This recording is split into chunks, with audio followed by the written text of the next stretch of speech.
Welcome to Lana's Homestead and my one-year permaculture garden. I've taken it from grass to sheet mulch to thriving food forest.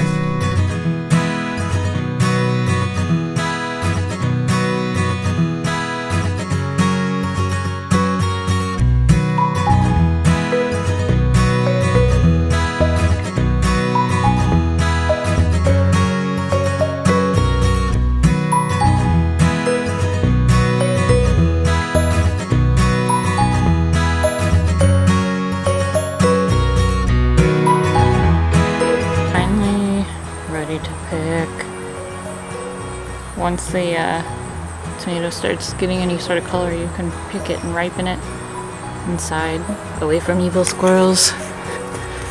Here's my little tomato protector,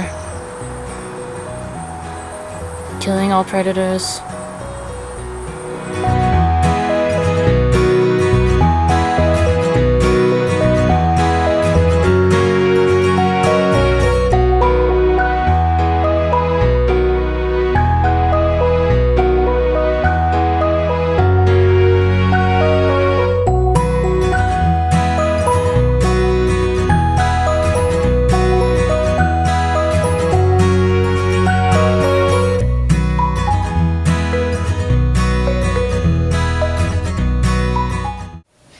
Hello and welcome to Lana's Homestead.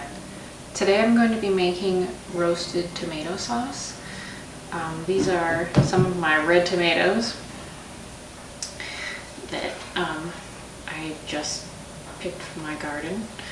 I've actually had a very late harvest on my tomatoes. I have lots of green tomatoes and we've had a few light frosts, so I've had to go out and pick a lot of the mature tomatoes, but they were still green. I picked a lot of them and brought them inside, and they've slowly been turning red. So I obviously have a little bit more tomatoes than I can eat right now. So I'm going to make a roasted tomato sauce.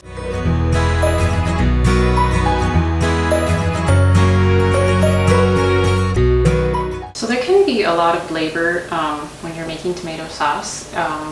When you remove the seeds and the skins, it can take kind of a long time. So what I really love about this roasted tomato sauce recipe is it's pretty minimal effort in regards to the peeling and the seeding. So you just have the tomatoes.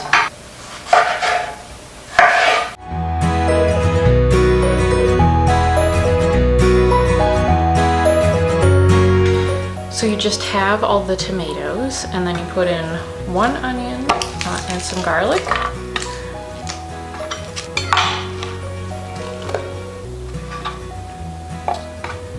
You can add as much garlic as you'd like. You can add one clove, you can add a whole head of garlic if you want. It also just depends on how many tomatoes you have. I have quite a lot of tomatoes, but if you had less tomatoes, I'd add less garlic. So then you just put on some olive oil.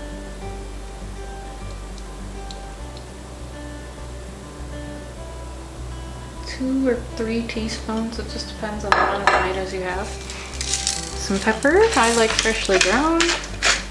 Salt.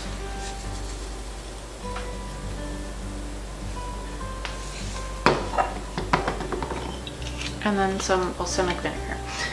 I find the balsamic to be kind of a strong flavor, so I'm not going to put too much on, maybe 1 tablespoon.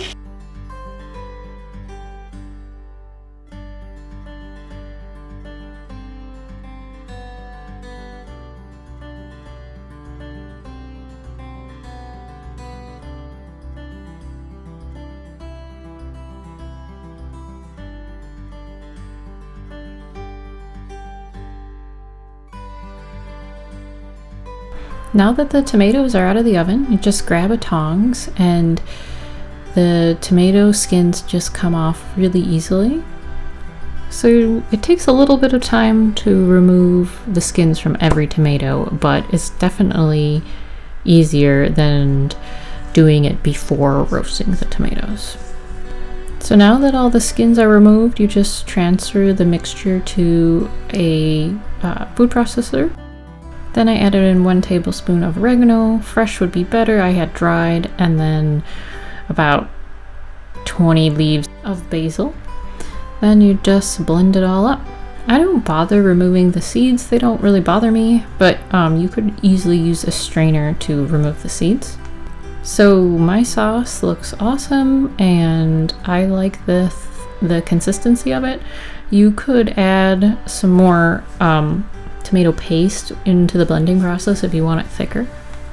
So enjoy over pasta and lasagna as dipping sauce. It freezes really well. Enjoy!